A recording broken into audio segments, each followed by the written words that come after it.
सातबाराच्या बातमीपत्रात आपलं पुन्हा स्वागत। संत श्री आसारामजी बापू सेवा समितीच्या वतीनं यंदाही गरजूंना हजारो रुपयांच्या साहित्याचं वाटप करण्यात आलं। सांगरूळ बोलोली धनगरवाड्यातील 70 कुटुंबांना साड्या, कपडे, फराळ, खाऊचं वाटप करण्यात आलं। दीपावली सणादरम्यान सर्वत्र आनंद उत्साहाचं वातावरण असतं। प्रत्येक जण उत्सवासाठी नवनवीन वस्तू, कपड्यांची खरेदी, फराळाचं साहित्य आणि गोडधोड करण्यात व्यस्त असतो। मात्र आर्थिक परिस्थितीमुळे काही घटकांना दीपावलीचा आनंद घेता येत नाही।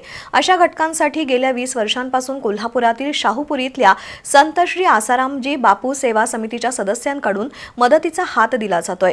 यंदा या समितीच्या सदस्यांनी करवीर तालुक्यातील सांगरूळ आणि बोलोली इथल्या धनगरवाड्याला भेट देऊन इथल्या रहिवाशांची दिवाळी गोड केली। 2 दिवसांपूर्वी या समितीच्या सदस्यांनी दुर्गम भागात जाऊन 70 कुटुंबियांना साड्या, कपडे, फराळ आणि लहांग्यांना खाऊचं वाटप केलं। या लाभार्थींनी समिती सदस्यांचे आभार व्यक्त केले। यावेळी भावेश ठक्कर, नितीन ठक्कर, राजमोहन स्वामी, विवान स्वामी, केवल ठक्कर, विनीत ठक्कर यांच्यासह समितीचे सदस्य उपस्थित होते।